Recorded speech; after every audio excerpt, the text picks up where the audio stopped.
As we're recording this, a ceasefire deal has been announced, but already Israel is suggesting that it won't be implemented. The Israeli government says that Hamas is standing in the way of the full implementation of the agreement.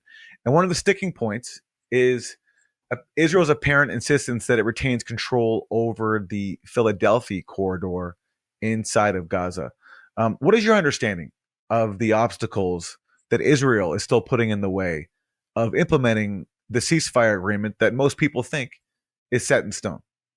We've been told different things, some to do with what you mentioned on the Philadelphia corridor, others on the list of Palestinian prisoners who Israel would release.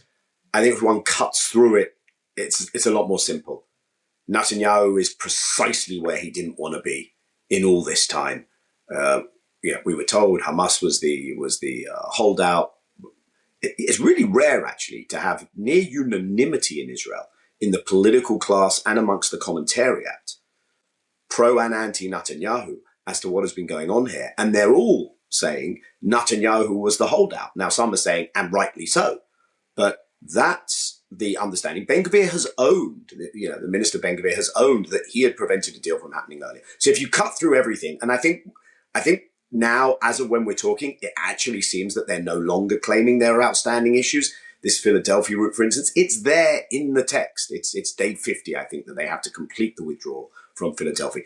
What we are seeing is Netanyahu in a bind, and he's still looking. What are my options for getting out of this? Is one of the options for this simply not to see the light of day? If not, is my option to have Trump world lean on my right-wing ministers, perhaps, or to try and bring them back in so that I don't lose my coalition? If not, do I try and get out of this while trying to heap the blame on Hamas as soon as possible? So that's the dynamic. The dynamic that Netanyahu least wants is the smooth implementation, and certainly the continued implementation right through to the end, because the things that entails, that's written down there, the permanent ceasefire, the withdrawal of the IDF, those are all things that the Israeli side has still said they will not do. And this idea that it's been a stunning victory is just it's not resonating in Israel. It's really interesting. I've never seen an Israeli elite, an Israeli political class, commentariat class, so unwilling to buy the hype. They're not, of course, leaning into the things that we might talk about in terms of Hamas from there, what has happened to people in Gaza. It's not that they're showing concern for that, but they are saying Hamas is still there. There was no total victory. 15 Israelis in northern Gaza in the last week, Israeli soldiers killed. We don't have a solution for what happens next in Gaza. So there is a serious sense of that something's not gone right here. And for Netanyahu, what would keep him, what is his main motive in wanting to not abide by this own ceasefire deal that he just signed on to? Is it mainly political, that he loses the support of the extreme right ministers like Ben-Gvir and Smotrich if he actually implements this agreement? So I think it's a couple of things. First of all, this is the same deal that he didn't want to sign on to for 8 months. So one can get a sense of his appetite for it, right? He knows now that his coalition is not the stable thing it has been for the first 2 years of his government. And that's huge, Aaron, right? The guy's in court. This is his literal get out of jail card to stay in power. He needs a coalition to do so. Sure, he could lean on a safety net from the so-called centrist parties, but they're not going to keep him in power forever. So if he loses his coalition, that's elections. And in no poll is he going to win those elections. But beyond that, also as part of his political survival strategy has been the idea of Netanyahu as wartime leader. He has reinvented himself as the leader who is going to just resolve these issues. Now, in that respect, he will claim a better track record, given what he can say about the weakening of Hezbollah in Lebanon.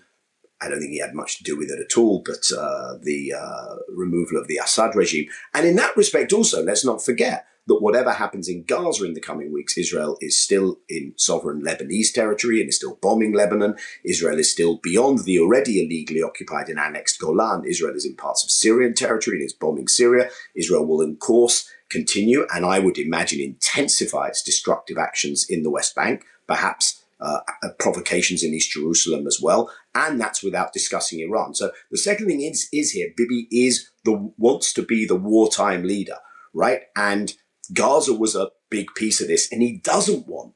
You see, once this is done, a few things happen, one of which is people go back to, how did this happen in the first place? Why haven't you achieved what you said you were going to achieve? What about the commissions of inquiry? If the military folk now are going to take responsibility and step down, why aren't you stepping down? So all those things politically he has sought to avoid. And then one can also talk about the ideological. I don't think Netanyahu actually leads the charge to resettle Gaza, but that's certainly something that resonates not only with the parties of Ben-Gvir and Smotrich, but also very much inside his own Likud movement.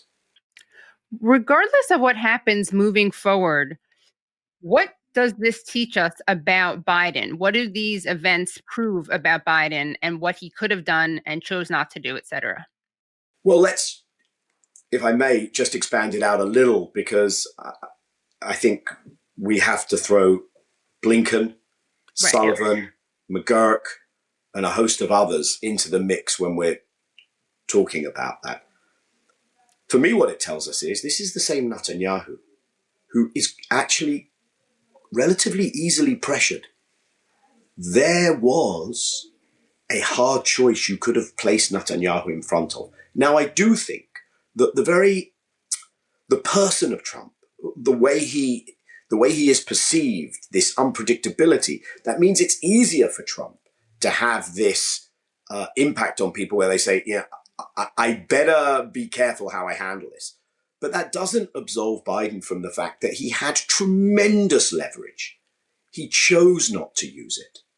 We've been through this territory. They provided the arms, they provided the funding, they provided the diplomatic, political, legal cover.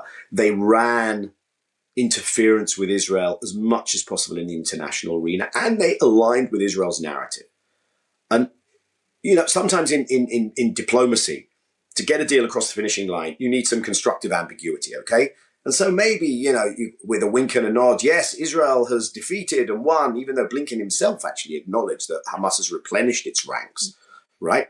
So, but that's not what happened.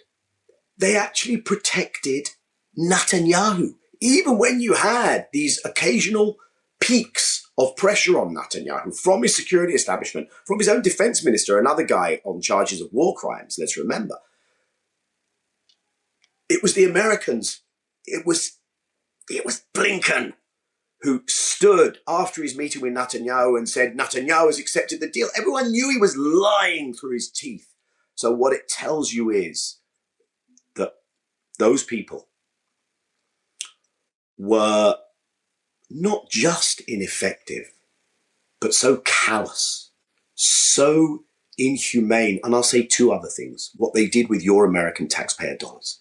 So they spent billions in sending the weapons for Israel to destroy everything. They sent a few hundreds of millions, perhaps, in trying to make up on some of the huge damage that was done. Of course, those lives of people can never be returned. And at the same time, they spent some extra billions telling us, well, we've got to bomb Yemen as well. We're going to bomb the Houthis because that's the only way to keep sea lanes clear. Even though the Houthis were telling us, we'll stop. And they've now affirmed that, right? The Houthi statement.